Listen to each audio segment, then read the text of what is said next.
welcome to Other Lands Editing Podcast, where two speculative fiction writers and editors help you craft fantastical worlds by keeping an eye on exacting editing and foundational writing principles.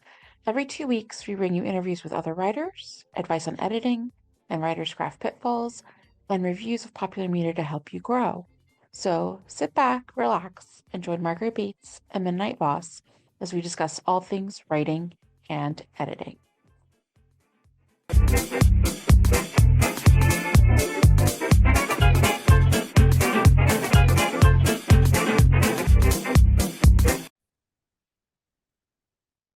Hi, welcome to the Other Lands Editing Podcast. You're here as usual with Margaret Bates and Midnight Boss. And today we are looking at fairy tale adaptations, and we did this by contextualizing it with two modern-ish in the last 4 or 5 years movie attempts at adapting fairy tales. We are pretty familiar with Amazon's Cinderella and the most recent Disney's Snow White live action musical. So hey Midnight, how you doing this week? Okay. All right. I think part of the push of this episode was your brainchild because you definitely suggested we should watch it. I know because in part Yeah. the Snow White has Because been so talked about. because Snow White, I mean, you heard about it for so long before it even came out, and then it came out, and I didn't realize it had come out.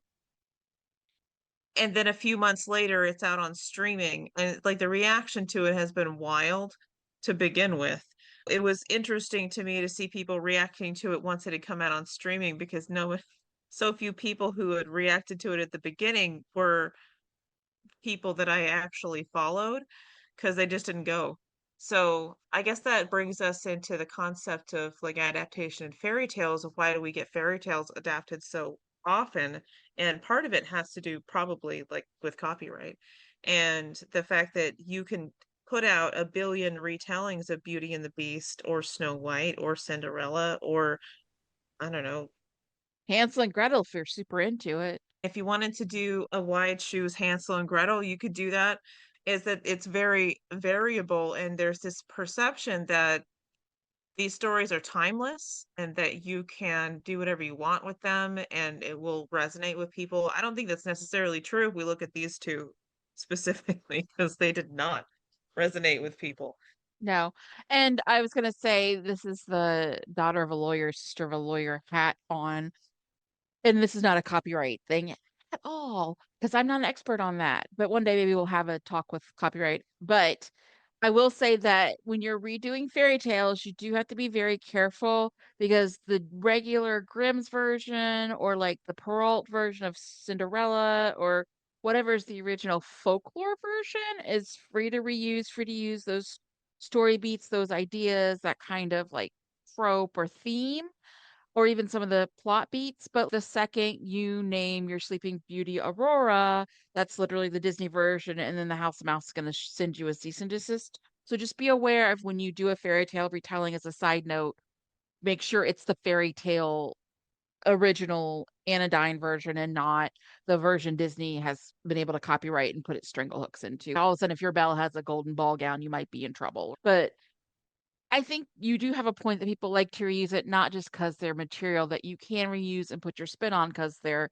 out from other copyright in the same way you see Pride and Prejudice came out with zombies or other types of romance books that are retellings of Pride and Prejudice or let's have the sapphic version, etc. But I think there are parts of these stories that are really timeless. And for my part, it's A, because they're stories we hear when we're small and Yeah. when they're foundational for us in understanding how stories even work and the power of story in that case just to literally be bedtime stories when you're that tiny and get you to sleep but also get you thinking about things creatively but also and I'm going to go with this especially if you go to the original Grimm's or Hans Christian Andersen version of The Little Mermaid too, they can be bleak and in ways they can be types of reflections of or even morality tales that are perspective or giving you recommendations. And I think there is something to be said about simple overall morality tales that get passed down and reiterated from generation to generation. Because on the other side of folklore, and again, a different part of discussion, for a different episode is that you see that often in American folklore with a lot of those sort of scary stories and what we see now in the digital age with creepypastas. But there is something very universal and that humans get interested in, I think is a broad species thing of let's tell these tales, let's simplify them a little, let's have some sort of moral or nugget at the end that we tell, or even with Aesop's fables, which are distinct. Those two things I think come into the timelessness of the stories. Why do you think that they're timeless, or why do you think people still stay so interested in fairy tales? And I don't think that they are timeless. I think they have the perception that they're timeless. And some of the things that you refer to do touch on something that people will continue to respond to. So, like, there are elements to these stories that like scratch the id, and then it could have been a different story, though. If you have something where, okay, this is something that's frightening or uncanny, then that comes into the story and it comes along with the fairy tale as the model. But I don't think that they're necessarily timeless because the morals change over time. So the morals of certain things with, say, like Little Red Riding Hood, of you can interpret that of beware of outsiders or beware of falling into these certain traps or misbehaving in certain ways, but the literal message of being afraid of the wolf is not the same. And when you take the fairy tale of that one in particular, take it into the French context, becomes very sexual. So the message changes with the times, but you can make use of the story elements and the visuals to strengthen your own story. I think that's fair. And you're right. Obviously, if you're literally telling a story in this early 1800s in the deep forest of Germany, be scared of wolves is very important. Kind of makes you think there's a Red Riding Hood equivalent of be terrified of spiders in Australia. And I think that also brings the point is if these stories or these morals are the main sort of touchstones that identify a story as a Cinderella story, identify a story as a riff on Snow White and the Seven Dwarves, etc., and they can sometimes become outdated or transliteral adaptations can become dated, right?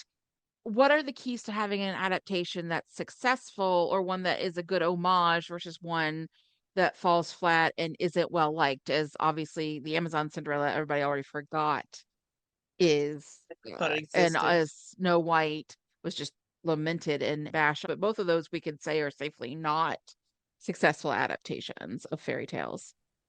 So, when it comes to talking about adaptations, I have done a workshop on this in which I likened using an adaptation to building a house, and that you need to make sure that you have the basic structure, the bones of the house, like what is a load-bearing wall versus something that you can take away.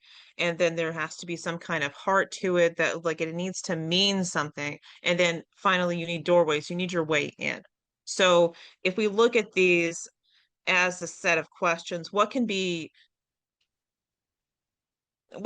taken away without it making it No longer. unrecognizable? How far can you go from the original fairy tale and people still see this as the original? So if I gave an example of Sarah J. Maas's Throne of Glass, I think that people would not recognize immediately that that was in her head as she was starting supposed to be Cinderella, because the story is about an assassin who's brought to the palace to do a game show to compete to become a guard. So it it deviates so wildly that there's glass involved and there is a ball, but I think it would be hard for people to track that onto that, as opposed to A Court of Thorns and Roses, where it's very obviously a Beauty and the Beast retelling, because you have the roses in the title. You have Yeah. the beast, he literally turns into a beast. You have her dumb little sisters. You have her father who's useless. She gets taken away from her home. And there are things that are changed, but there is also a curse that she has to break. Not that she knows it for 75% of the book, but that there are a lot of the same structural elements that are there. So you know which one is playing off of it, and it makes it very recognizable.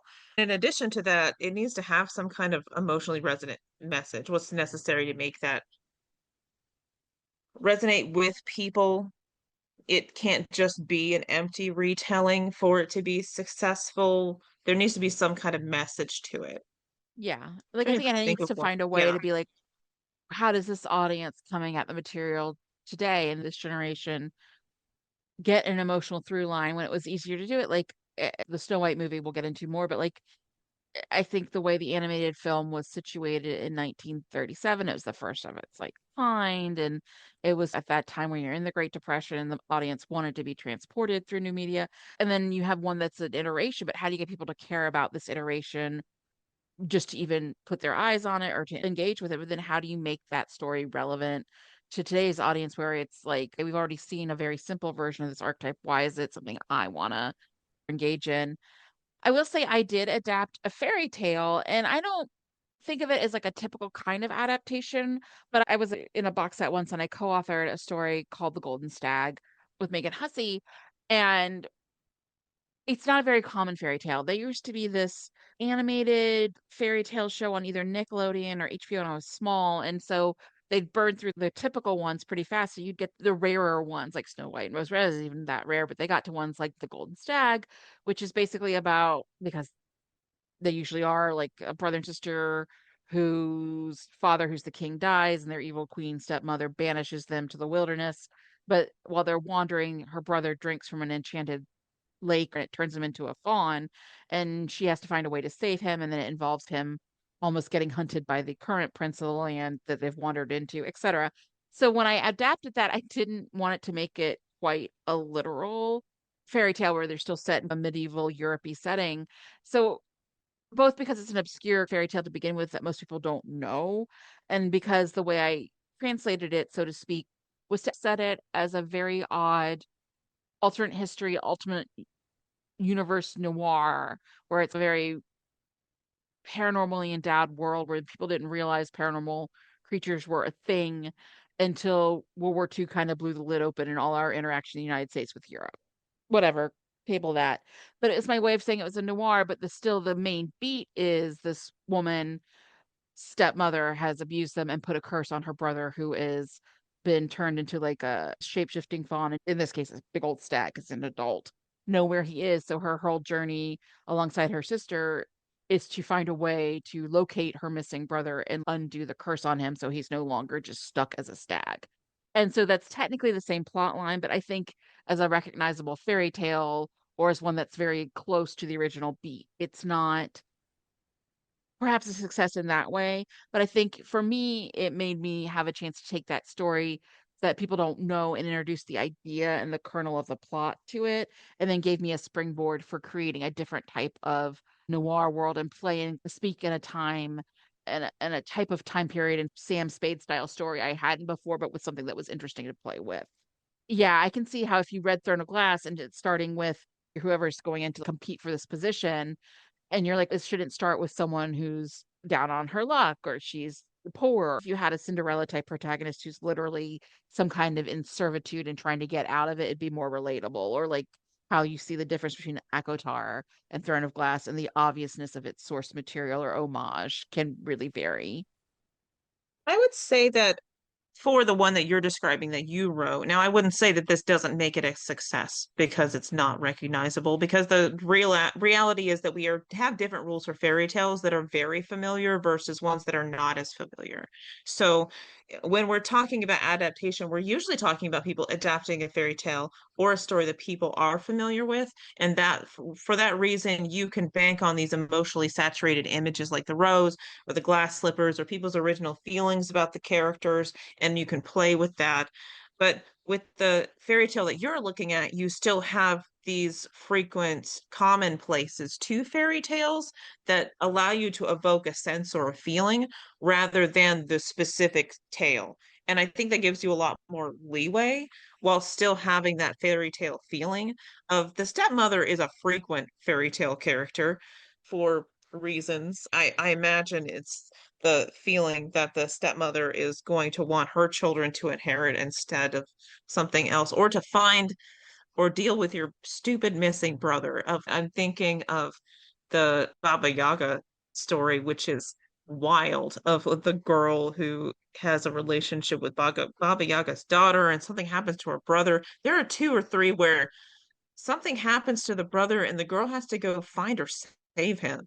Even going to Hansel and Gretel. These are commonplaces too, fairy tales that you can touch on and use, even if the story isn't as familiar as the other ones. You just have to think about it in a different way. That the emotional hook in isn't as easy because people aren't as used to it. But at the same time, people aren't as burned out on it. Maybe sometimes people get tired of seeing the same story over and over again. Yeah, and that was a motivation because, like I said, it was originally put in and it hasn't been revised yet, but for its own solo establishment. But it was put into a box set, so other people claimed like the easy ones, or this is The Little Mermaid or Beauty and the Beast.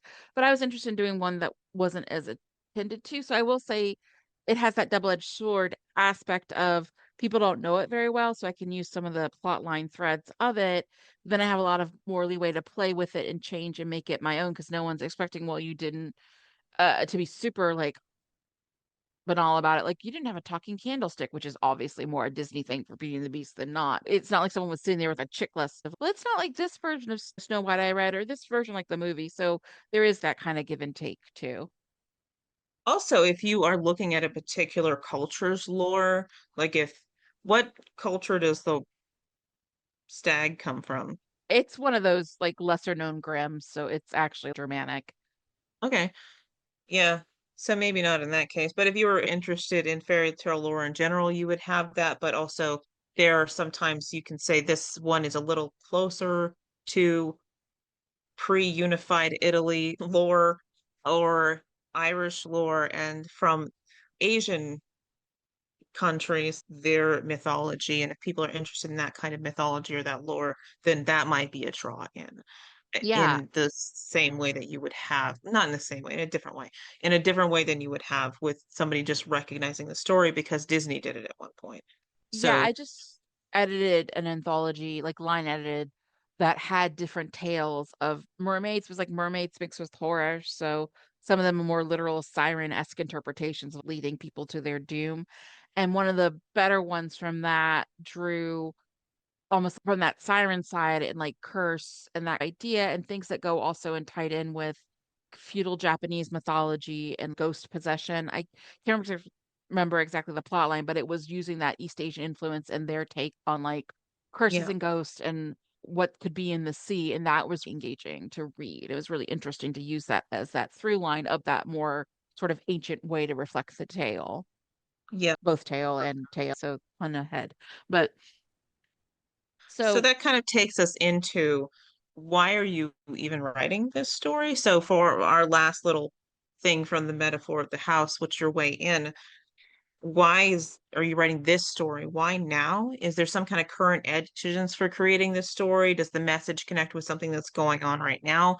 Or is it that you read this story or are aware of this story and you wanted to do your own take? You were captivated by it, or maybe you're angry with it. You can do that too. Maybe for some of the common fairy tales, people get tired of certain parts of it of why did they do it this way? This doesn't make sense. Let me do my own version. And that's important to have your own kind of drive with it to make it your own. why does she have Stockholm syndrome? Which is something you always grapple with when you do the Beauty and the Beast retelling. Like, how much agency can you give the beauty character? How much do you get to play with that now that we understand more about hostage situation trauma? But I know what you mean. Like, why now? Why this version? What are you trying to say with it? Why is this the book you're writing? And the flip side of that, and I think that also brings us to these adaptations, which we can talk about a little bit more now. Um, Sometimes people, I know with Amazon and Disney, respectively, they did their Cinderella and their Snow White because they were either cash grabs or to get on a trend. In Amazon's case, I believe, personal opinion. And then Disney's case, the original film of Snow White came out in 1937, and it's been a long time. So I feel like they felt like with, I believe, their live action Dumbo too, they have to make some kind of iteration of that to retain the copyright for the next 70 years. So there's definitely monetary reasons to do this, but I think it was more in both cases monetary override and plot or characterization, or let alone this is a story that whoever's helming, so to speak, the ship of the production really felt they needed to tell right now. So there's a lot of passion lacking, especially in Cinderella, and it felt like I just like money. And sometimes I think writers can be like, well, have that FOMO problem, the fear of missing out. And you see maybe a lot of other people are doing a fairy tale adaptation or a Greek myth retelling or adapting beats from superhero things without getting close enough to get sued by Marvel, whatever. But are you doing a fairy tale retelling because you really are super into the Ice Queen's tales from Scandinavia and you want to put a spin on it? Or is it just because Frozen made a lot of money and I'd like to make money too? Because then I think readers can tell when your heart's not in it and it's not something you Yeah. wanted to do, but you felt you'd jump on a bandwagon. It doesn't have to be your heart's song, but like you have to at least care enough about the story to put something in it. As I would Yeah. say for both of these movies we're about to trash, structurally, they do have the bones of the story.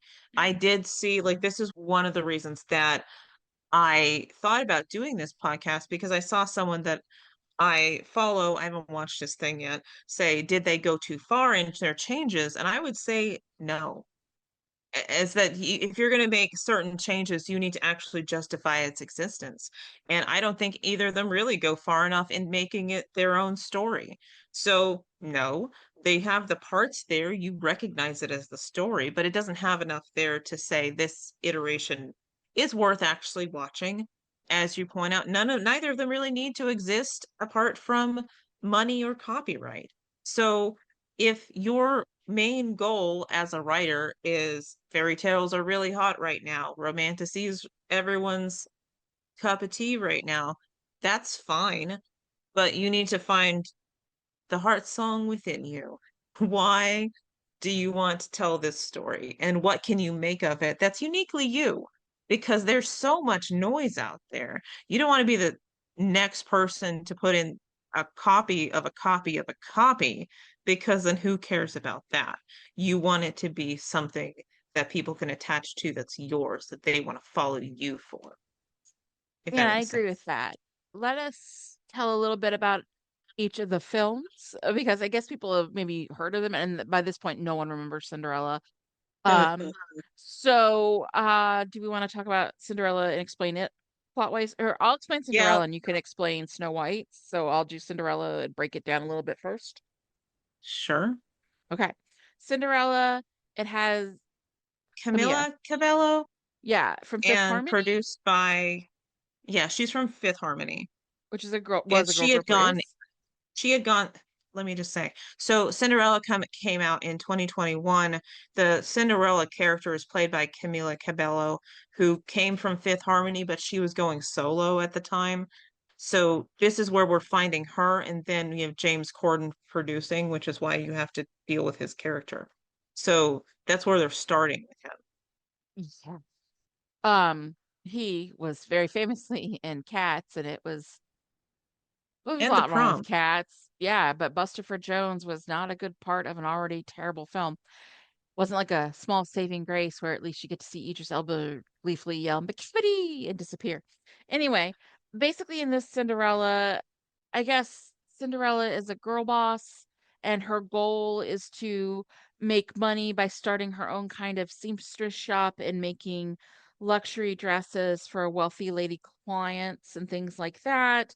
And that's literally what her I want happiness. This is my what I need to do song is about. We'll explain a little bit more about that when we get to musical formats. But her big desire is to make cool dresses and be a independent merchant, essentially. There's an extended cast. There's obviously a stepmother who is played by Idina Menzel, who you may not know by name, but if you're a theater nerd, she was the originator of Elphaba on Wicked and obviously was in Rent. She's the singing voice for Fro, and she's Elsa. So you've got the stepmother, you got the sisters who kind of are there, but they kind of disappear halfway through the film. You've got the prince, of course, and he's got a family with a lot of drama going on with his dad is a jerk, and his sister is actually much more capable and smarter than he is and would make a great ruler, but she's a girl, so she has girl cooties, so she can't be ruler cause. And then the king and his wife are kind of having marital problems, and yada yada. And then there's like a town crier. So there's race blind casting a little bit for some of the ancillary or like secondary roles. So it feels like it's trying to modernize some stuff up with a little bit of Hamilton inspiration. But if you see town numbers in the chorus, and if you see the fabulous like drag godfather or fairy godmother or whatever, that's Billy Porter, but he's the narrator and he's in it in like the fairy godmother scene, but he's really underutilized. And I'm already starting to say it that it breaks down. You're like, well, there's this character there and this character there. Yeah, it's the story of Cinderella, but there's a lot of subplots or meandering subplots or characters who get introduced and you think they're going to be at least secondary characters who are close friends with the hero and his friend in court, but you only kind of see him occasionally. I forget his name, or her stepsisters, but you don't really have them have scenes with Cinderella very much after the first couple of opening scenes, and you don't see much resolution for them because they don't get storyline. So things you expect might happen where, oh, they're the stepsisters. Maybe they'll be more developed this time. We'll get a spin on. No, or like, oh, the stepmother must have a motivation. Oh, we get it, but it's like 75% through the movie. So it's trying to get into this Hamilton niche, race blind casting for the general cast and chorus, redoing it's a jukebox musical, so the songs are mostly picked out pop hits except one, I think, and shoved in place. So it's got modern music. So it's got a lot of things going on. But and I'm sure you'll jump on this with me too, Midnight, that it feels like it's too much going on. It's too much and not enough. Yeah. It's just, do we want to analyze this or do we want to go ahead and talk about what Snow White is and then, Yeah, we'll do Snow White and explain what that is, and then we can talk about them each if you want to. Yeah, yeah, but okay. given that Snow White So overview. Snow White just came out, had a lot of fury around its entire existence every step of the way. And so it came out in May, maybe? I don't know. It for all the fuss about it, they didn't advertise when it was coming out very well, and they didn't advertise that it was a full musical. They showed the one Whistle While You Work song a little bit in a minimalistic trailer, and I think that was a huge mistake to not let theater nerds at least know that they might want to take a look at this. It is a full musical, as it starts with a group musical song for the town and the king and queen and daughter, and then there's an I Want song and a villain song and a stupid song for Prince Robin Hoodie. And so it's all the way through. The main story as Snow White goes is exactly as it was before with a couple of added things. Snow White had a very nice life with a very good king and queen, and the town loved them and all was well. But then her parents died, first her mother, and then the king, for some reason, married a woman who might be an enchantress. We're not super clear on that. But once he dies, she decides that she's going to be a complete dictator and be siphoning everything from the people so that she can have all the things and be beautiful. And that's it. So years later, Snow is basically a servant in the house. She meets the prince who is stealing from them, and he gets captured. She lets him go. And then the queen finds out that people think that Snow is prettier than her, so she sends a huntsman to kill her, but he doesn't for some reason. And then she runs off into the scary, scary forest, meets some dwarves, they sing some songs, and then she meets Robin Hoodie again in the forest with the resistance, and some things happen, and then they come back and take care of the evil queen who subsequently destroys herself somehow. So you have the basic story going on, but then not a lot of connection for why things have to happen. Have I left anything out? No, and I think even listeners, you're trying to navigate the tsunami of exposition from both of us, respectively. You might have noticed that between Virat's Wicked Queen of I just like being pretty, I'm pretty, gotta be the fairest, and the Amazon version Cinderella, I'm gonna girl boss and make dresses. You're like, well, these motivations seem both very limited and how do they fit into the greater story as I know it of how Snow White goes or how Cinderella goes. And I'd be like, you're correct. Across both iterations, both types of attempts at adaptation from each company, I feel like a lot of work was not done for character motivation and it really shows. And that's one of many weak points. But in both cases, even trying to explain in a very thumbnail way the motivations of major characters is difficult because they're clearly not very deep and thought out, but there also sometimes don't really seem to fit the rest of the story, Yeah. Snow especially with White of Cinderella. the entire, like between the two, Snow White has the clearest character motivation from the beginning, but they muddy it. So from her I Want song, you can clearly see that she wants to do more for the kingdom. She feels like she's been waiting because she was literally a child when this all started. She wants to do more to be a good ruler, to help the people, but she can't. So that's her tension of what she wants to do. When I say it gets muddied, later on they introduce the idea that the king might still be alive. They don't do anything with that. She thinks that she needs to go find him, but then she dies because of Apple or sleeping curse. And then she wakes up and says, My father is dead. We knew that to begin with. I guess So when you have a apple coma, you learn the secrets of the universe, so that's how she figured it out. they That's could have had at least a line where I talked to my father while I was asleep, and like I saw him in the afterlife. no, They could they have did had a not do that. scene where she's in the afterlife with her father and him like encourage. They could have tied that up, but I think in the third act they were like, "Oh wait, we introduced this plot. Let's tie it up with a line. He's dead." Okay, that screws with her motivation, as does the prince. I'm calling him a prince, even though they're not saying that he's a prince because he acts very entitled. So, for someone who is living in the woods and acting like a pseudo Robin Hood, Timu Robin Hood, he acts extremely entitled. So he shows up and then he antagonizes her because he's a terrible person, and then turns out to be the leader of the resistance, at which point he almost dies for her. She saves his life. And then they have a song where they fall in love with each other, and suddenly she wants to be with him. And you could have that sense. That's This is developing the over first time time. you could have had it develop Yeah, you over could time. have gone for They that. had the ability. Let's talk about that in a second. Let me finish my thought. Of For her motivation to be with him, one, it would have been nice if they had allied some time there, but more or than that, they could have connected her want to do something for herself with her previous want to do everything for the people. And so they could have used that song or her story with the prince to work in with that, to resolve that. As is, she feels like an incomplete character because they haven't really gone into depth of she's at the palace and she wants to do everything for people. She's with the dwarves, she wants to do everything for people. She joins the resistance, she wants to save the people. And then suddenly she wants to be with the prince. It's unconnected, but it doesn't have to be.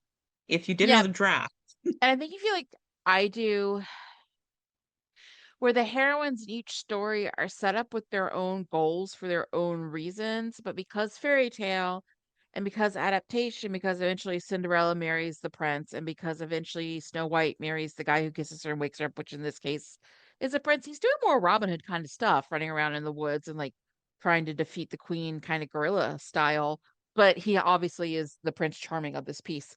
But either way, they both have their own goals and they're not marrying them with, oh, yeah, they also literally want to marry the princes, but it's because it's Snow White and that ends with the prince waking her up and everything getting happy again. And that's the marriage is part of that deal. And same with Cinderella, where she literally cannot change station in life financially without his marriage. But their goals don't match that. Feels like that force, well, this is an adaptation, so this has to go there, but we're not going to work to actually accommodate it.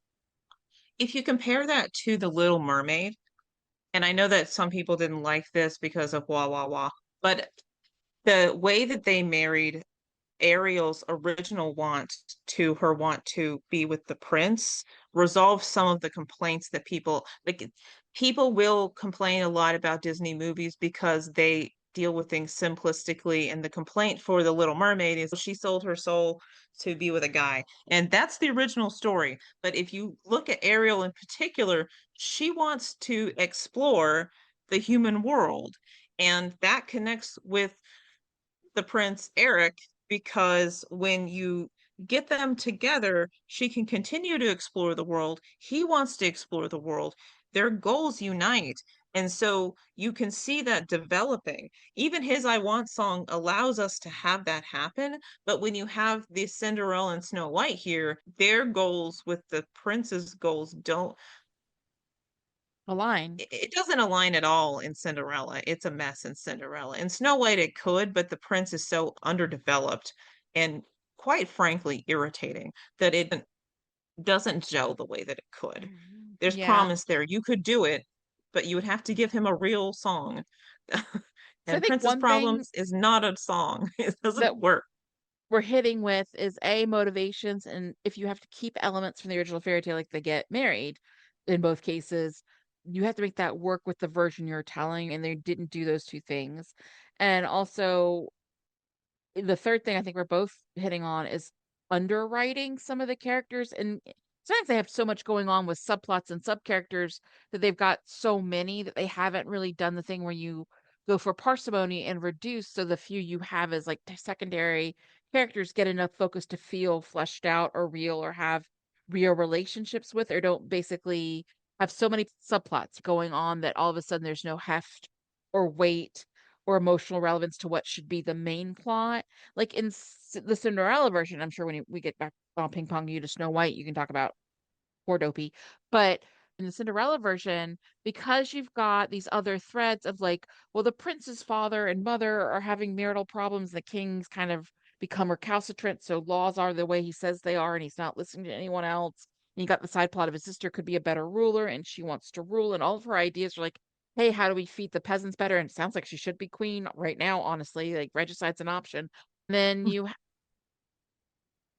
it's not a subplot because technically Cinderella is the main character, but half of her time is spent getting to the ball and stuff.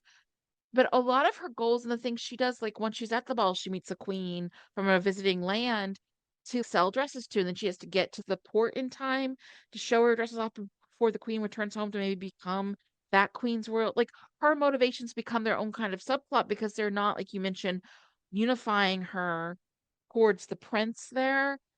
And it just all feels disconnected. And honestly, I don't really care about the king and queen's drama. I'd have wanted to see more about the princess's struggle to want to become a good ruler while her brother is a guy who farts around and goes and like hunts foxes because he doesn't want to have responsibility. So all this kind of stuff. And then we keep not even mentioning the wicked stepmother and Cinderella of all things when she's such a supposed to be, by structure of the original story, such a pivotal character. Because while she has a banger song, she does, she's a banger villain song.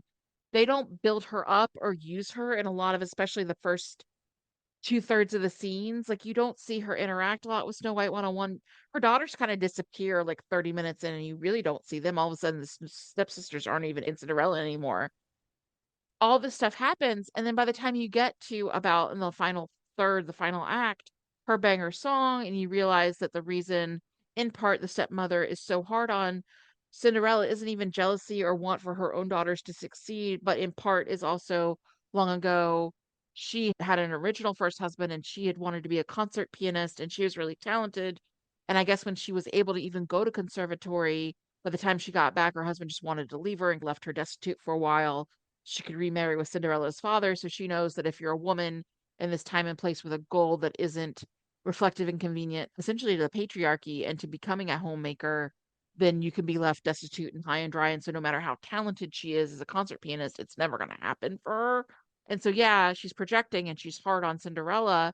But at the same time, one of the reasons she's hard on Cinderella is because she knows you can't have dreams of your own because as woman, as womb, as usable commodity, you're not going to get to live them. And that would be really compelling. And Dina Menzel is an amazing actress and it's a really great song, etc.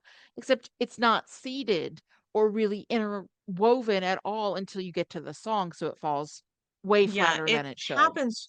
They give you the backstory right before the song, which is stupid. She's almost an afterthought until that point of like, why is she so mean? She's actually not that mean until she grabs Cinderella by the ear and takes her somewhere. So she should be meaner sooner. And you do see her making her daughters do things because of this reason. So you have lightly the sense of she wants everyone to get married. So we get that, but we don't have enough sense of her early enough to develop that. And I was just telling you before we started this that I think that they should have given her villain song earlier and used that to set up her dominance in the household of controlling all three of the sisters and making them handle what this is. Stop complaining. I don't care. you have to do this, you have to learn this. And so if you set that up early enough, then when you give the backstory of she's like, I understand that you have these dreams, but I also had dreams and it's just not feasible. And I love you guys too much to let you suffer this way because you will be destitute and die. So that they could have set that up in such a better way, but it's very haphazard. And I don't think that they care enough about the stepmother that much. I think that they gave her that depth because it's Idina Menzel, and you don't just throw her into a musical and not give her her own song Yeah. unless you're in Enchanted, which is what Yeah. it is.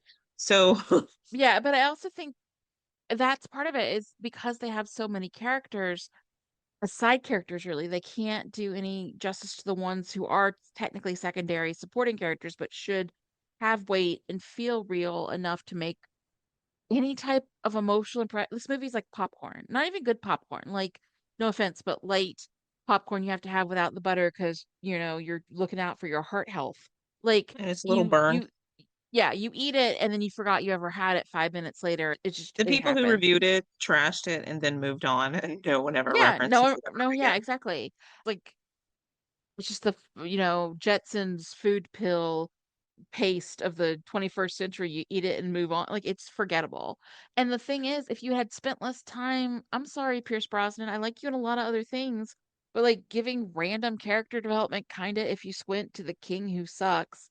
Hey, this is Cinderella. We need to focus more on the stepmother and her conflict with Cinderella because that's supposed to be the main antagonist arc of this entire thing. Like they just make odd choices where they kind of don't make any, and everybody exists and has some kind of half-hearted stab at a storyline, but so no one, even Cinderella, has a really cohesive, clear one of their own, so nothing matters because everything matters kind of problem.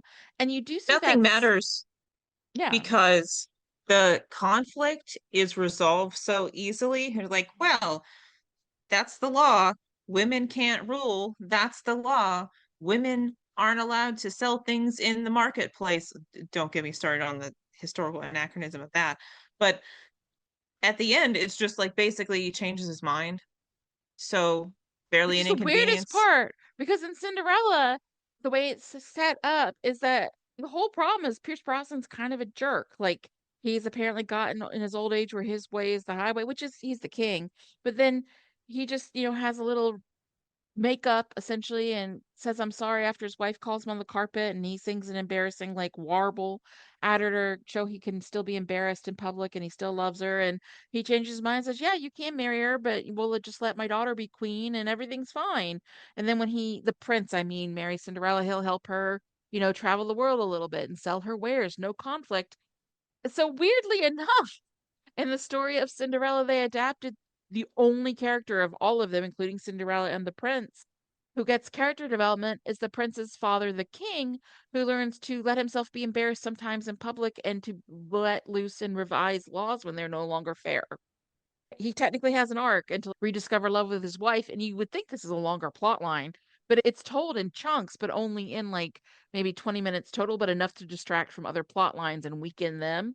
But yeah, the only character in that movie that has a emotional character arc or any arc at all is the king, whom we all remember in depth from all of our Cinderella retellings we've read or seen or remember from Grimm's to begin with. Am I right? Yeah. Usually It's he's just there. They baffling. don't care about him and his Yeah, wife and it is their a marital problems. baffling set of choices. And my final thing with the way I see Cinderella, and again, I think you'll see some of these threads in Snow White, the way too many characters or plot lines that compete with each other. I think this is a script that needed many more drafts, like at least two or three, because it has so many competing subplots. It needed someone to go, no, this is what we're doing. This is a vision for this. This is why we're doing it. We don't need extraneous subplot B and C. I didn't even mention the mice, and I know you have to have them, but we didn't need them to become annoying footmen and have scenes with them while she's in the ball, like figuring out that men have to there's a front tail and drinking or like eating or I don't know. It's stupid. It's James Corden. He was the executive producer. He had to be there. But all the time of like comic relief with the mice when they're footmen for the night is completely useless. But it just feels like there needed to be someone who had a main vision and like we had talked about earlier, cared and said, this is why we're actually doing this. Like, yes, money, yes, profit, yes, trend. Yes, we're a studio company. But also, this is my vision for this Cinderella. This is why I want to do it. This is why I want to tell it. This is where we're going to go. This is the lodestone. This is the guiding star. If it doesn't fit to servicing this overall story arc and character development for Cinderella, then we're not going to junk it up. And it feels like they had three or four different competing ideas and subsequent rewrites, but never got to a stage in the revision process or cared enough to where they made it all parsimonious and a whole and took away the subplots that just didn't work. Didn't care. Yeah.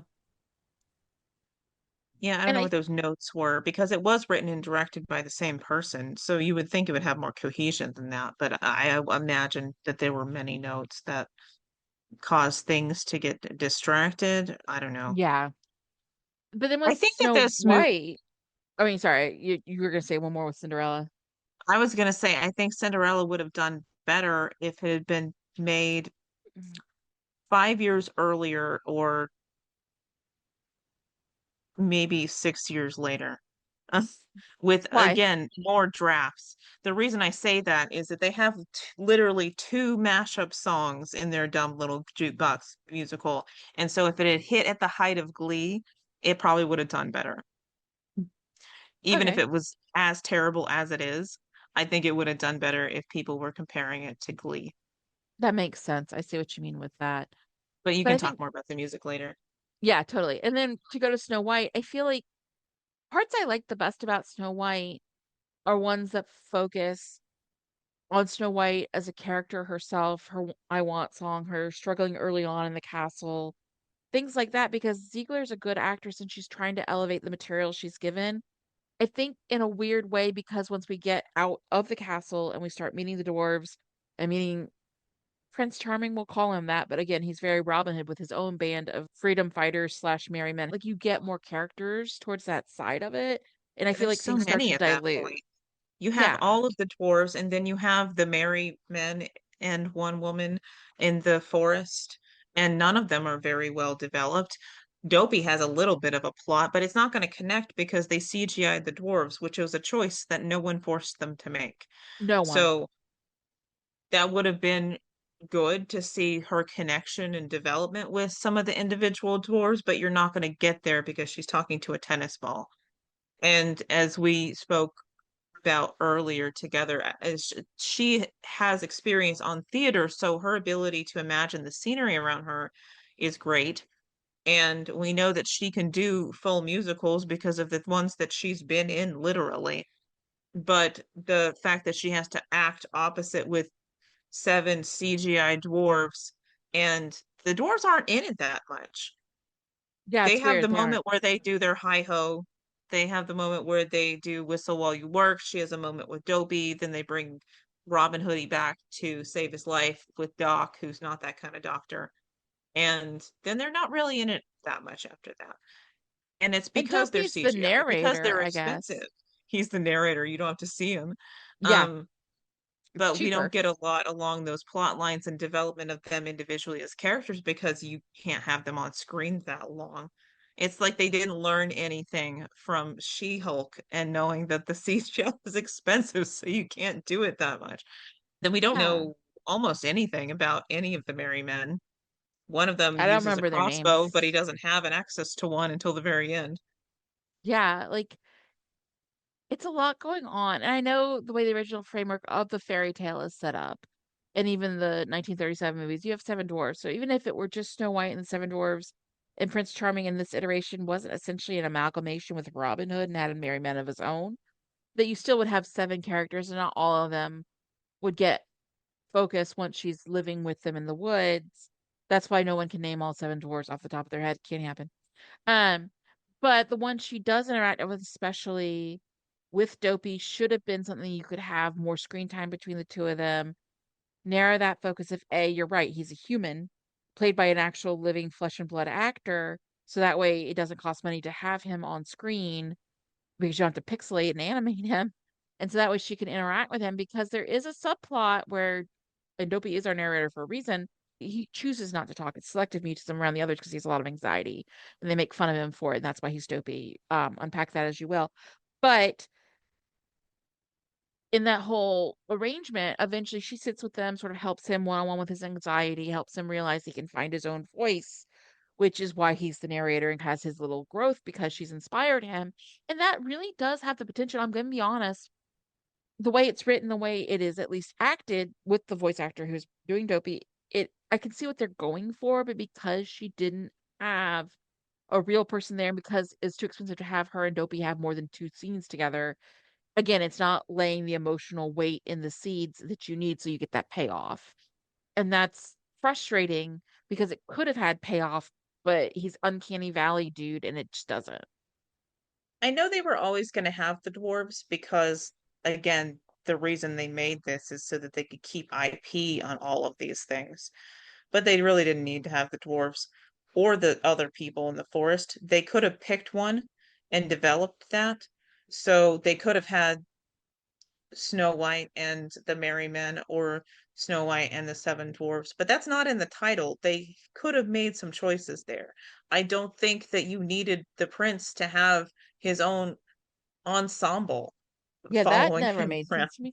And even if you're It's doing the dwarves, like you could have them opening musical number, but she mostly interacts with Doc and Dopey and maybe Sleepy because the others are in the mines all day. I mean, it just has so many characters that don't do anything. since Sleepy has narcolepsy, I really would have liked it if he were just at the house doing things. That'd be To so give funny. some acceptance of his disability and do not put him in danger in the mine where he's literally going to die. Fall asleep with a pickaxe. It wouldn't even conflict with them showing up and she's sleeping in one of the beds. Maybe he was already asleep and he I didn't wake up. know. It would have been funny and cute.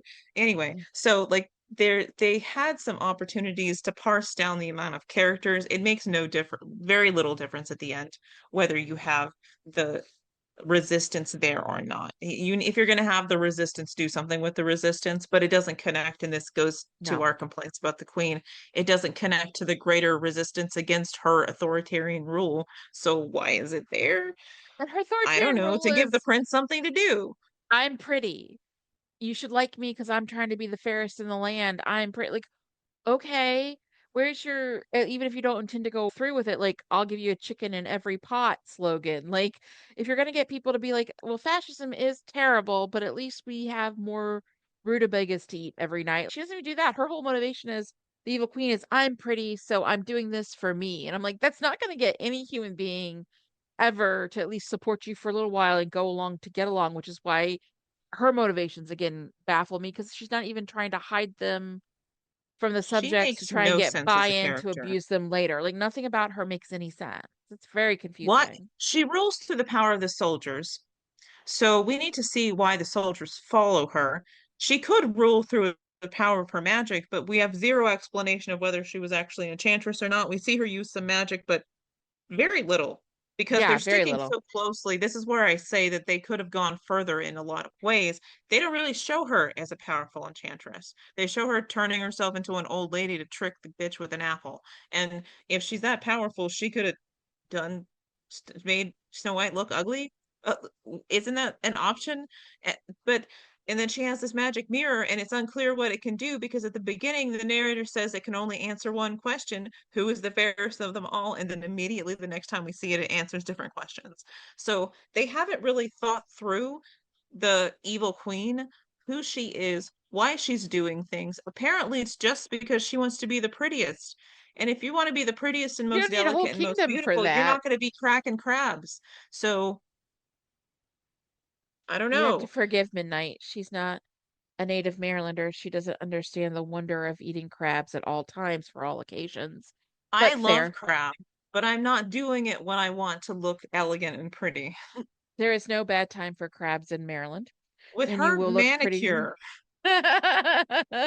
Anyway, I didn't mean to derail too much. And this is even aside from the performance that Gal Gadot gives, which is terrible because she's more there to look pretty in things. I'm gonna be super honest and be like a supermodel type who sometimes says lines and like act, and that's a choice. It's a shame because if someone were a better performer or actor or actress in that role, at least her villain song, even if the motivation doesn't make much sense within the meaning of the lyrics, it would have been a really fun, kind of high camp number. Like you point out, like you get Bob the drag queen in there, or Manila Luzon. yeah, I would still someone. say that if you brought in Idina Menzel or Lana Parrilla Oh in the, yeah, Lana Perlin that would have killed it too. just But let her it's be the evil queen. She's the evil queen. lean into it from once. Yeah, lean into it, just recast Yeah, and do from it Once again. Upon a Yeah. Time, she was the evil queen, and she was scary from her very first line read. So, Yeah. But even if you'd cast Lana Perla or Dina Menzel in that role, like a good actress who can act, it's not even, I mean, you could have put Meryl Streep in that role, which wouldn't be too dissimilar from her in Into the Woods, but there's just no there as far as a character motivation, who this evil character is supposed to be, that even Meryl Streep couldn't fix it. Like she could probably do a fun song, or Lana Perla could do like the menace from the lines as reading them, but there's nothing there for why is she having the ability to exert control over this kingdom, because you're right, her magic she doesn't use all the time in a lot of scary ways to like make other enforcing soldiers out of stone. So if you don't get in her army, she'll just have those kill you first or whatever. But like, and Once Upon a Time, she will literally rip your heart from your chest. yeah, no, this one doesn't do that. She mostly just sings about I want to be pretty and I have some diamonds or something. It's very weird. Anyway, I just feel like both of these movies, as terrible as they are, share this DNA of we have too many characters, but we don't do enough with any of them, so none of them matter, even except for maybe sometimes our lead. And the ones we do have that you maybe get some screen time with don't have motivations that make any sense, or ones that like are cohesive with other motivations they pick up along the way. It both of them just fail to cohere because they're trying to do too many different things. And I think some of it is like probably symptoms of different drafts of scripts, but never really settling on a finalized draft. But honestly, and I mentioned this to you as the pre-show notes, like these both feel like movies done by committee. I mean, there's one director or one or two sets of credited writers. By WGA law, you can only have like up to 4 or 5 credited writers on a project anyway. But you get the feeling, and you mentioned it when I was talking about Amazon, like there's some studio notes coming back being like, can we do, and it feels like this soup of nothing. Yeah. And I guess books aren't made by committee, but there does feel like at least the one of those lessons from both of these adaptations. I don't know, it's just that you have to have certain things you're trying to do. You have to write with intent. And sometimes during the drafting process, things change and you realize what works or doesn't. But this, both of these reek of we're trying to please too many people. And so we're not pleasing anyone because this is slop, not about anything. And that I think is Yeah. a problem as a writer, because if you want to please too many people with your vision or do too many things because they're trendy now, but it's not really what the focus needs to be, then you create a product that's the equivalent of some low fat, unsalted, burned popcorn. And people might eat through it, think, yeah, it's okay, it's 3 stars, and they forget a day later it ever happened. And I think God help me, and maybe this will come back to bite me in the butt someday, but as a writer or even some kind of creative, I think the worst thing almost you can do is create art that is so soulless and empty that people forget it ever happened. Like if people hate it or they love it, at least they had some kind of emotional reaction to it. Again, asterisks, this never applies to that problem that keeps coming up in romances where some hero is forgiven because he commits a genocide, but we can rehabilitate him. That's universally awful. It should be hated. Don't aspire to that in any way.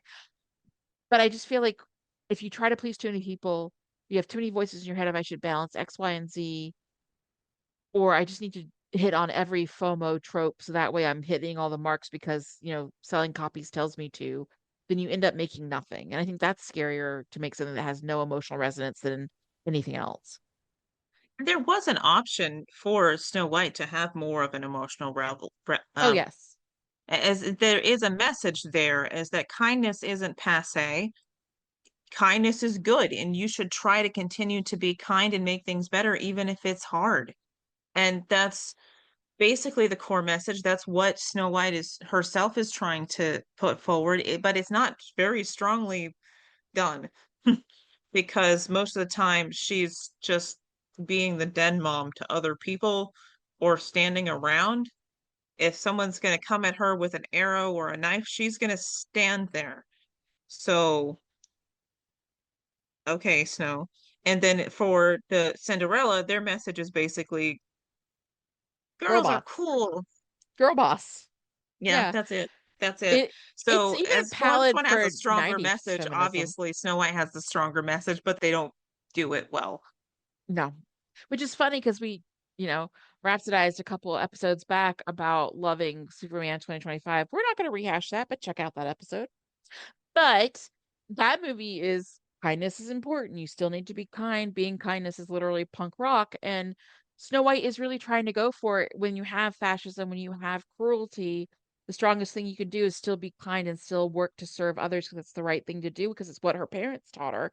And I will give the film credit in the early opening scene, the opening big chorus number. It's her as a child. It's not even Rachel Ziegler yet, but it's her as a child at 7 or 8, and her parents taking her out to the yearly festival to feed the townspeople with pies they've handmade themselves and she's made with her mother. And it's about giving and having a ruler who's brought up with that spirit of giving and serving her people. And the way the show ends is a reprise of that number at her wedding day, where the town festival, and it's again about service and being kind to your people. And that Yeah. both those numbers resonate for me, as does her I Want song, because you know what she's trying to do and you're with her as a character, but the rest of the movie doesn't serve a message that it really could have. And I think for the songs, as you mentioned, that first song does a lot of heavy lifting. It does a lot of good things that a musical should do, is it Yeah. aligns time between her being a child and her being an adult because it shifts us through that. It teaches us all about what the kingdom was like before. So if we're looking at our little narrative mountain, we're getting the sense of stasis as things were before the change. And so it allows us to do multiple things. It has those, I keep forgetting that term that you use, where you double or triple load the scene, where you use those things to show us how tight the kingdom was and what the people are like, and then what the royalty are like, and what Snow has learned, and then introduce the image of them by the well, so that when the queen goes away, you can have like, oh no, feeling in your heart. Um, Yeah. so it does a lot of good things in those opening parts for the musical. And like we've both said multiple times, her I Want song does the thing the I Want song should do. It lets us know where she's headed, what she's aiming for, what her motivations are. And it's also very well sung because she's great. So Yeah, compare I that to wanted to Cinderella. yeah, I wanted to jump in and be like, we keep saying the word I want song, and I feel like I wanted to define it a little bit because we're moving on to the musical side of the musicals. Yeah. I'm not a huge expert on musical theater. I was in some plays in high school. Obviously, I watch a lot of musicals, blah, blah, blah, blah. But the way musicals are traditionally structured is because you have usually one main protagonist or one who's the more focal of the bunch and get you in space and time. You usually have an opening number. It's the big chorus number. It's the big number here in Snow White where it's her life before. The animated Beauty and the Beast, it's when Belle walks through the town and the entire town tells us how odd Belle is. So we know what's going on before she goes to the castle. The I Want song is pretty much ubiquitous in all musicals. And even if you as a listener don't know it because you've been told the term. Since we've all grown up on Disney musicals, we all know what it is. It's like the song, usually second in, where it's just the character singing a solo and saying, "This is what I desire. These are my goals for the course of this play." Since because musicals are a different medium than a book, it can't be internally thought by the character. They have to sing it. So you all know an I Want song. You all know I Want to Be Part of Your World from The Little Mermaid. That's kind of like Yeah. the banger of all I Want songs because when I was 5, every little girl sang that for like 2 years on the playground. It just is. Or if you want the Book of Mormon, where he sings about how he just wants to be an amazing missionary, etc. Like they are all pretty much out there. So the I Want song in any musical is supposed to be where the heroine, the hero, the they, whoever is singing about why they're motivated and what they're trying to achieve for the rest of the runtime of the musical.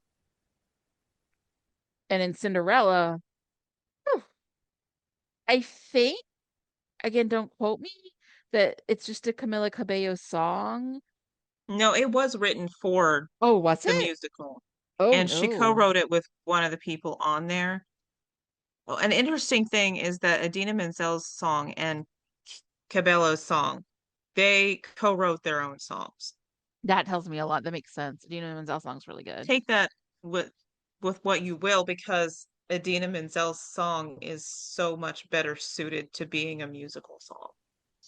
This is true too. So I guess this also weaves into the idea that for all its faults, and we'll talk about a couple, or at least one other song in Snow White that doesn't work because I think you just want to tell us eventually about the Prince Charming song. Snow White's an original musical. It has songs that are incorporated and taken from the 1937 musical with Hi Ho and Whistle While You Work, obviously, because those are classics and Disney's like retouching the IP. But all the other songs are originally written for those characters and for that musical. Whether they're successful or not, depending on who sings them or depending on what's in the lyrics, is debatable. But it's an original musical. Cinderella is not, although I thought maybe the Camila Cabello song was one that had been a single at first. She was jamming in there. But by the structure of most of Cinderella, it's what they call a jukebox musical. And the term comes basically from, I don't know if people are old enough to remember these, but back in the day, if you had like a soda shop or like the pharmacy where you go get your Molted or whatever, they'd have a rockola or like a machine that you would just press a button and it would play a song because it had like records inside. And a jukebox is what it was called, or a rockola. And the reason it's called a jukebox musical is because you create the play and the structure and the writing of it around set songs you get the rights to. One of the more famous ones that was very successful, so much so that it got one or two sequels, is Mamma Mia. And that's all ABBA songs that were hits by ABBA. And then the play itself and then the film is the first film is constructed around the ABBA hits. So the songs came first. There's one that's all around 80s hair band that I watched that is as awful as I remember it, called Rock of Ages, same deal. If you see a lot of TV shows when they do their musical episodes, not all, I see you, Buffy. I also see you apparently Once Upon a Time, it's original. Most of them do jukebox musicals because it's really hard to write 35 minutes worth of original songs just randomly. It just is. But you see it more and more on Broadway lately because having a jukebox musical, I think they have one that's like based on Michael Jackson songs, etc. They do it more often on Broadway because again, you get the captive audience of the fans will come see it. But you got to write the characters and the arcs and the storylines around pre-existing material, and the fit doesn't always work very well. I'm just not personally a fan overall of jukebox musicals. I've seen some work better than others. But in Cinderella's case, even though the I Want song and the villain song are co-written by the actresses and singers of them and are actually endemic and created for the musical, the fact that the rest of the musical is just kind of let's put in a pop boogie hit here or there to make a pop boogie song, it's not very good. No. But like it's just poorly structured. And so what happens is you have things like the prince just sings a rendition of I Need Somebody to Love, which is also a weird choice because it's in Ella Enchanted. So it makes you think of a better Cinderella movie while watching a crappy one.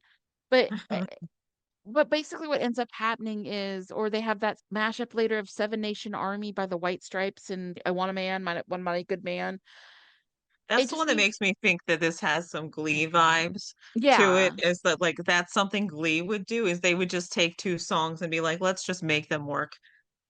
Yeah, because maybe they have a similar beat and it sounds cool, but so I think what happens is even if the two supposed to be most emotionally resonant songs are original, because you're also filling in a lot of the heavy lifting or supposed to be of the rest of the musical from songs that pre-exist on their own and don't really have anything special or tied into the character, it falls flat. Like, for example, if you're trying to get in the prince's head with his I Want sort of song or his riff on that, I mean, I need His somebody I to love, Want you're song having is a so ball. diametrically opposed to Cinderella's. Yeah, it Like he is. just wants someone to find him somebody to love. And I will give them credit that some of the songs that they chose do kind of fit in the circumstance, Very but true. because the lyrics don't really fit, I'm left not entirely understanding what I'm supposed to be feeling at this moment other than kind of bopping along with the song. Like the opening number for like the general, this is our town and this is what we do, and this is a singing chorus. They have a Yeah. herald from the king who raps and like sings, so it's a literal chorus in that way. Um, it's Rhythm Nation by Janet Jackson, and I don't know what the motivation of putting that in there is. Like, it's a pop hit, it's fun, it's got a like up tempo dance. Like, I get that aspect of it, but I don't know why that song, as opposed to another '90s hit, as opposed to like setting the scene of this is our town and we just do our That town was stuff. also a mashup too with You Yeah, Gotta Be, which makes yeah, it worse actually for it like does. focus. And it almost makes it feel like then Cinderella gets one and a half I want songs. So she's the only one singing You Gotta Be as she's doing her chores. But then three Yeah. minutes later, she sings her Camila Cabello original song about I want to be a girl boss and make money. Essentially, well, if I'm going to be like a hit, it's a million to one shot or something, but it's the same idea. And Gotta so take my shot. it's, and then the final song isn't really a reprise as much as a Gloria Stefan song or Yeah, they something. just sing Let's Get Loud. Yeah, and again, it's like we need a big number so we can have our big dance troupe dance in colorful outfits. So you get a sense of the village being lively as a beginning and an end, but they don't do anything else. Like if you compare it to the Snow White opening numbers, which are the original number written for the show, one is the beginning, it's the opening, it's this is how our kingdom is. Well, we're happy with the king and queen are still alive, and we have Pie Fest, and our king and queen want to take care of us. And then the contrast is as a reprise at Snow White's wedding to Prince Charming, and now the continuity of a good ruler is back. We're happy again. It does a job. It lifts the load. It shows this is how the kingdom has been. This is how, after our struggle of the movie, it's gone back to being, and its good is restored again. When you start the movie in Cinderella, because it's a jukebox musical, on here's our happy dancing town in Rhythm Nation, here's our happy dancing town to Get Loud, you're like, okay, except for things like I Need Somebody to Love, I'm not exactly sure sometimes why they chose the particular jukebox tune they chose, except they could get the rights to it and it was probably popular and they figured people would enjoy the music. Yeah. So that weakens the storytelling because I think we're not musicians or musical theater people who are professionally trained in any conceivable capacity. But I do think one thing you take about when you look at and dissect a musical is that whether it's jukebox, which I have my own preconceived feelings about, or original, just like when you're writing a book and you have scenes and chapters, the songs have to do loads, so to speak. They have Yeah. to They carry have double to. duty. That's why it's called an I Want song. It's not just she's singing prettily as Snow White. It's like I'm laying out what my motivations are for the rest of this story so you can see me evolve and succeed or fail. Or And I'm a villain. Here's my villain song. at the same time, so let's just talk about Snow White. For her I Want song, it's showing her motivation, but it's also showing the shift to where she is now, right? Hmm. It's that she used to be here with the first song, and then the second song, she's got her fuck ass Bob and is the servant. And It's a there's plot a bob plot point for that. It's a plot Bob because she makes her cut her hair. to Just, look that wasn't less her pretty and choice. less fair. It's like evil stepmom abuse. So it's a plot bob. It's supposed to look terrible. Yeah, it's But meant to be terrible. and So that even compare within the that to, original, yeah. sorry, what? I was gonna say, but even within an original musical, you can still have songs that are not Yeah, helpful that or like don't do don't do that, they don't things. carry their weight. Like, what is this? Why is this here? When we watched the Grinch musical when you were staying over in Houston, it was the worst musical I've ever seen because every 2 seconds they have to have a song where they say the same thing 3,000 times It just of felt like, like we're I going need a shopping. song now. I want things. We're going shopping. And then they have the Grinch singing of like, I hate them. Don't ask me the reason. What's the reason? Tell me the reason. What's the reason? The reason is stop singing. This is bad. So the songs need to do something, but they're not just there. So even Hi Ho, which had to be there because they wanted to keep the property, Contractual the rights on it. obligation for intellectual property reasons. Not a If they good wanted to reason. keep it there, at least you get to see all of the dwarves as they come in, and it indoctrinates you to watching the CGI monstrosities, and you get used to them a little bit during the course of that song. It does soften the blow to see the Uncanny Valley when at least it's a song I know from when I was a little kid. Admit it does make the slop go down a little easier, but it's they still look weird. I maintain if they had just cast a variety of actors who were at least as tall or shorter than Rachel Ziegler, then it would have done the same thing, and then we would have been in a better place. But the song does what it needs to do. The Whistle While You Work has less to do, but it could have done more. So, like, I think in general, the songs of Snow White are good with two exceptions, but the Whistle While You Work should have done more to elide time Yeah, because it because feels everything like she happens was in real the woods fast. for an afternoon It feels or like a something. week, maybe, or like 3 days, and you're like, wow, a lot happened in 3 days. My goodness. That was one crazy I know weekend. you want to talk about, was it Princess Oh Problems? I God. know you want to mention that one before we sort of wrap up more, but Yeah. yeah, Princess Um, Problems is ugh. If we had to cut a song, I would absolutely cut the Prince's song because the Prince's song is not an I Want song. It is just a song where he's antagonizing her and basically calling her entitled for wanting to fix the kingdom, which is nonsensical in multiple ways. Like, as far as it's fit, it doesn't fit at all because he has seen her being used as a servant in the castle. She saved him by letting him go. So he knows that she's not just a pretty little princess. He knows that. Also, he's like leader of the resistance, Prince Robin Hoodie. So why is he singing about why it's better to be selfish? It feels like they were trying to write him as Fiero or something, and that was from a different draft. So Yes. it makes no sense. It makes him incredibly irritating. And it's also a terribly composed song that we have compared to early South Park goofy songs where they just wanted to write a stupid song and it's like it's so dumb. It's worse than the Scuttlebutt song from Little Mermaid, which at I can least I see what can they're listen trying to to do it. with Scuttlebutt. Yeah, this one just felt like derp That one's derp a derp song for derp derp kids. derp derp derp derp derp It's derp. Like it just sounds it's like stupid and it makes me respect the placement prince royalty less. free music that just has a bop. Like I feel like I could get it from like I don't know, a screensaver doodly doo back in the 90s. Cut that stupid song and develop the character some more. Just for But, God's but it gives sake. you care. Yeah, it feels like it's from an earlier draft and they just didn't want to change the lyrics or cut the song Or because they he's thought it would mad be at so her, funny for him to but antagonize her and basically like call her but spoiled, which makes no but sense. dude, she saved your life from the evil queen by getting you out of prison because you were caught breaking the so you know she's not like that. So it creates like a continuity issue in a 2 hour movie and you're like, did they miss the first 35 minutes of their own movie? This is weird. They may Um, have, maybe they also wanted the romance to be sort of like enemies to lovers, but one, they don't have enough time but to you do didn't that structure because it that he way at immediately first. gets shot and then they fall in love. So within the course of a day, it's resolved. It's not really enemies to lovers. It's like this guy is an asshole to the suddenly they're in love.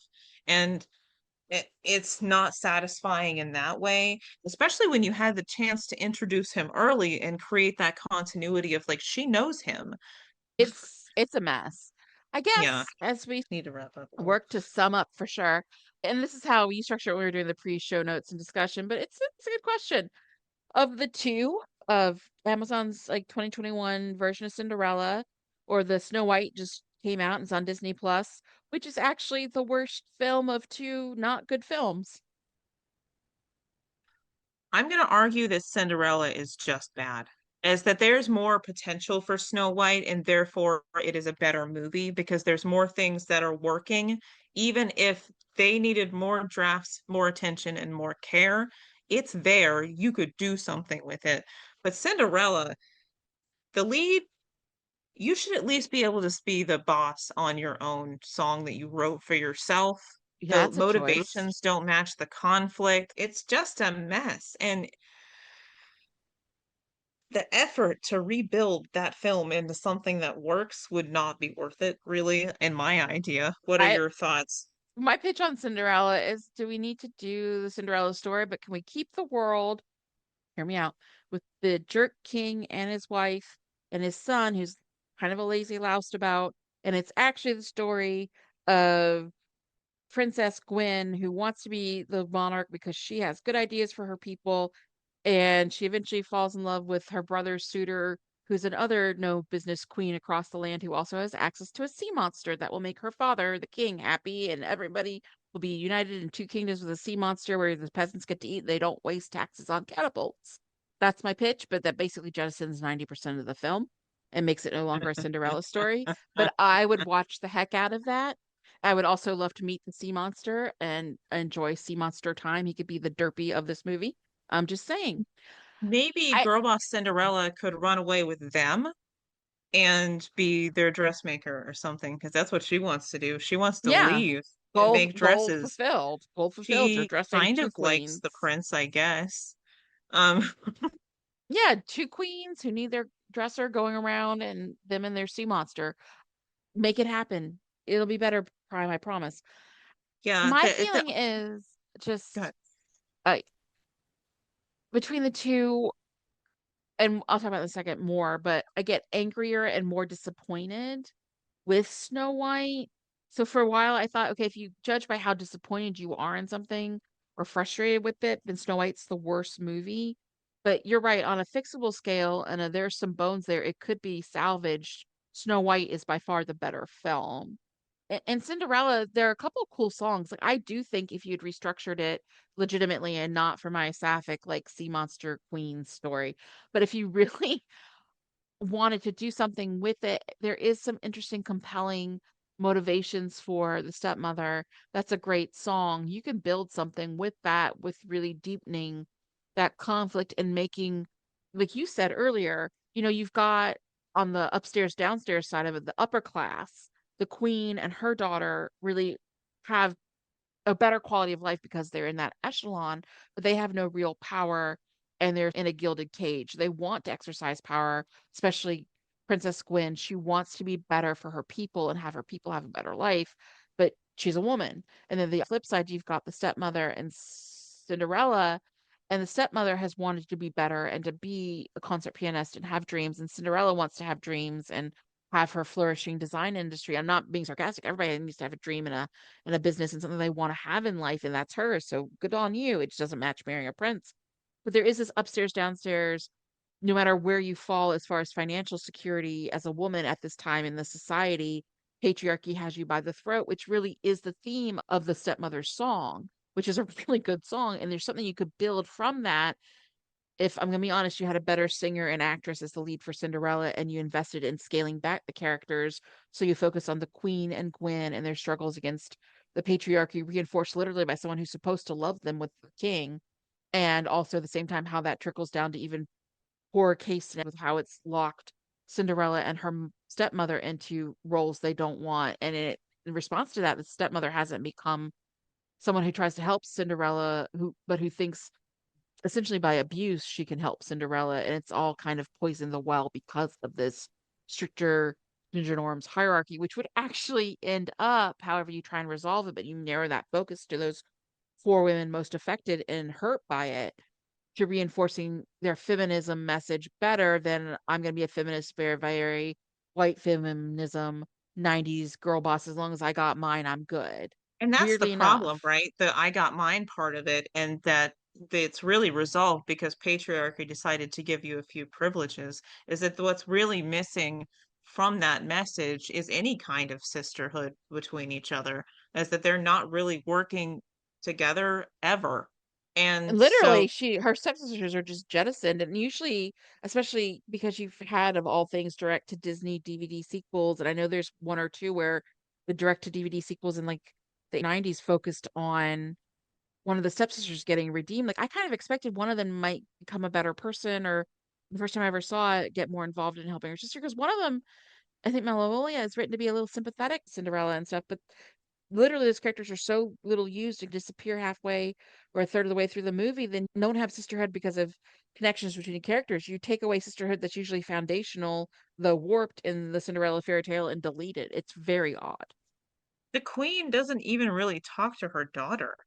So No, we're completely lacking that kind of cohesion that would actually make their little girl boss message fly, because it's so incoherent, partially, it's but also facile. because that they're not really, yeah, that's it, is that they don't think that deeply about it. They want the surface level of girl power, but not actually developing what that means and the concept that you actually need to work across class lines to face injustice, which would be, even in a silly jukebox musical, would be that deeper thread that would make the story work. You need You some remember it substance later. there. Yeah, Yeah, you'd and remember it later. I believe the people who reviewed it at the time, if you asked them about it, they'd be like, they'd remember one small stupid detail, like James James Corden. Corden's giant's head on a mouse body, Yeah. something So that yeah, traumatized me.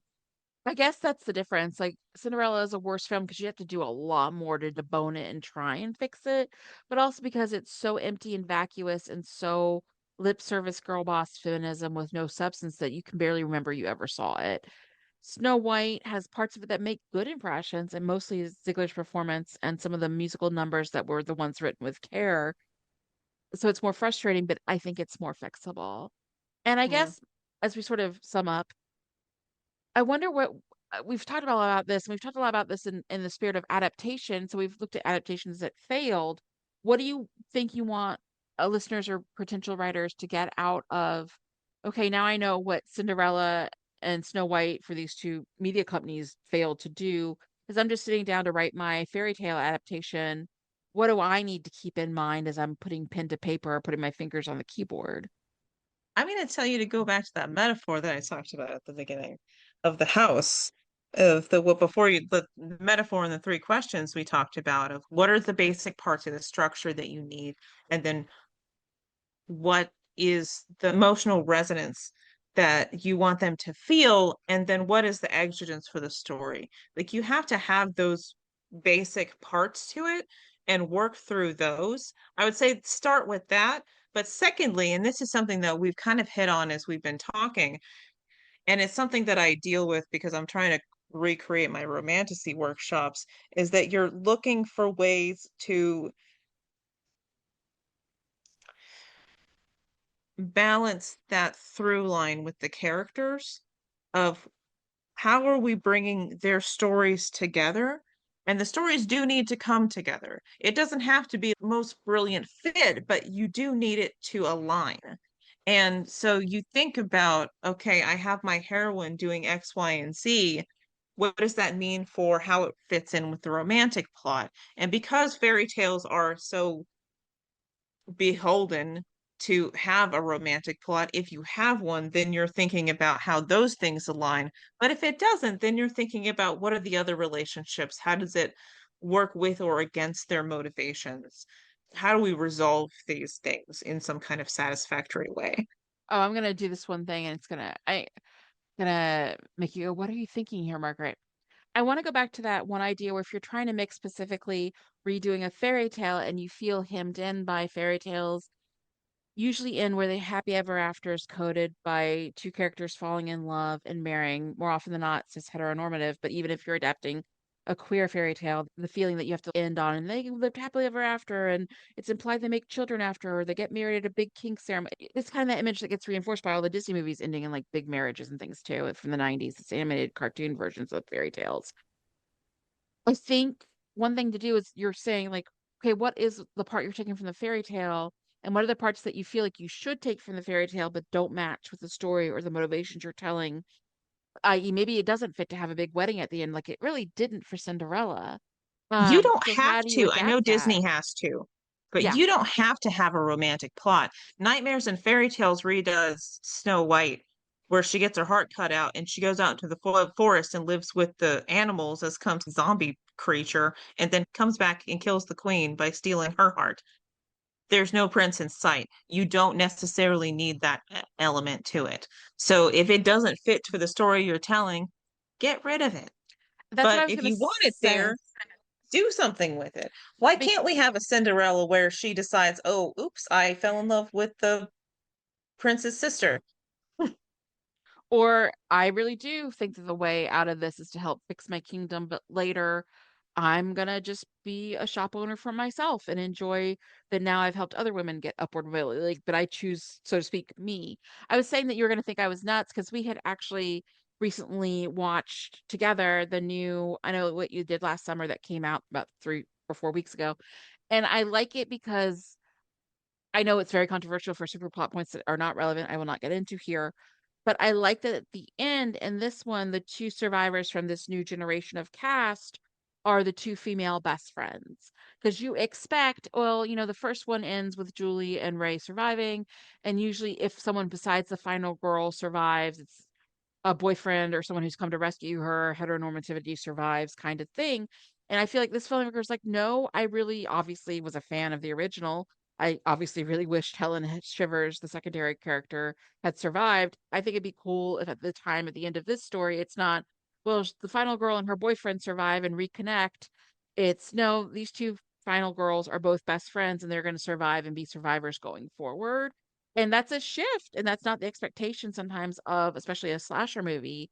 But I thought it was nice to say, this is where I'm adapting it. This is where I'm going to make a deliberate change and say, this is what I'm going to do around Yeah. convention. And I think that would have Let me fit Cinderella so much better to be like, yeah, she's supposed to get married, but we're telling the story of her becoming a business owner. Just make it match. Let me toss out the one book, A Girl's Made of Snow and Glass. In that story, obviously, it's a Snow White retelling, but the focus is on the queen and Snow White and the things that they have had to deal with in, again, it's a patriarchal society, which means that them coming together means trying to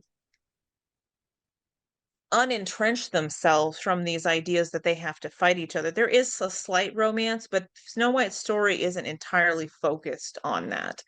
It's also, she's with a girl. But even if she were with a guy, it would be a side thing to the entire story. And so you can make the choice to, as you were talking about with the slasher film, you can make the choice of the heart of that to be a different relationship. Yeah. I mentioned one other slasher, which is also not, which is very much not a good one. It's not even like a good one. It's a guilty pleasure of mine, but it's not good. I think I Know What You Did Last Summer, 2025 has its good points, and I would say it's a B plus movie. There you go.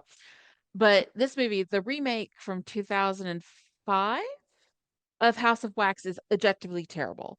But what I do like is in that, throwing convention aside, saying actually we're going to pick a relationship to focus on that you don't usually expect for the survivors, is that the two who survive, the final girl and the other dude surviving at the end, are twins. So it's two fraternal twins who survive. The movie's a lot about doubling and mirrors and evil twins versus good twins. But again, you say maybe the relationship I want to focus on in my fairy tale retelling that's most important to me isn't a true love relationship, which is very common in fairy tales. Gosh, have we seen a lot of it because we're rewatching. Well, she's rewatching. I've never seen Once Upon a Time, the TV show, but I am now. But maybe you want to focus on a pair of friends, brother and sister, a parent and child who survive at the end of your fairy tale retelling. It really is driven by what is the core relationship you're trying to do? What is the function of the adaptation? Why are you telling it this way? And what ending and what type of relationship to promote and put first is the most important to you. And maybe it is a romance retelling, and that is great.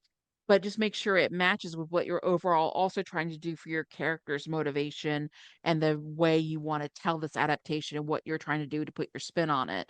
Because when you have that disconnect, which is in Snow White, but especially in Cinderella, where like her goal is girl boss and isn't involving a prince at all, and the prince's goal is I just want to get married to someone I love and I'm not forced to choose, they don't match, and there's no work done in the course of the film to make them match. And it's confusing for the audience. So pick the relationship that, like the metaphor of the house, it's integral for you and your version of the fairy tale. It's still got to be a load bearing wall. It's still got to be part of the Yeah. foundation you're restructuring, and say, usually the Little Mermaid is about the relationship between the mermaid and the prince, and that's what I want to do. Awesome. But maybe you go and say, The Little Mermaid is really a story about a girl and her father, and at the end, I want to make sure that that reparation and that kind of coexistence is what I'm focusing on the most. Go from there. It's just, what do you want to pick and what do you want to get out of it dictates the way you remodel your house. Yeah, because the reason that people keep coming back to these stories is the familiar, but for you, you think about what you want to write into it. And the relationship that's most important to you may be what you're genuinely contributing.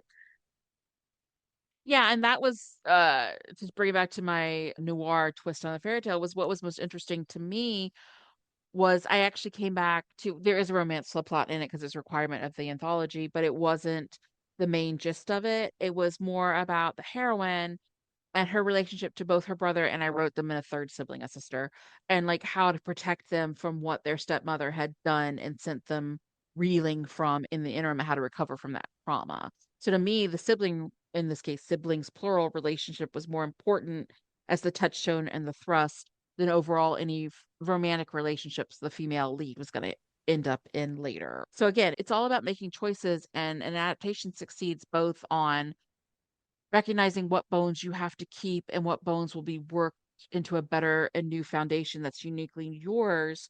But by matching that with what you intentionally want to do and say and make the point of your retelling, and that some part of you really wants to do it. Like some part of you is motivated to say, they're part of the story I'm excited to tell and I feel need to be told in my voice and with my spin. And the answer isn't cause cash. You know what I mean?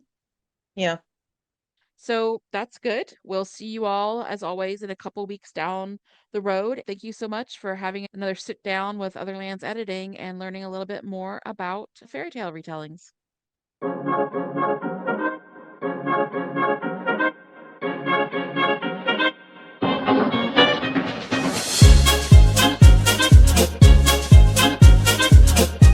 Thank you for joining the Otherlands Editing Podcast. Look for our next episode coming soon. And in the interim, be sure to like, share, and subscribe. Also, if you want more information or want to connect, you can find Margaret Bates and Midnight Voss at our site, Otherlands Editing. Until next time, keep writing and keep refining your words.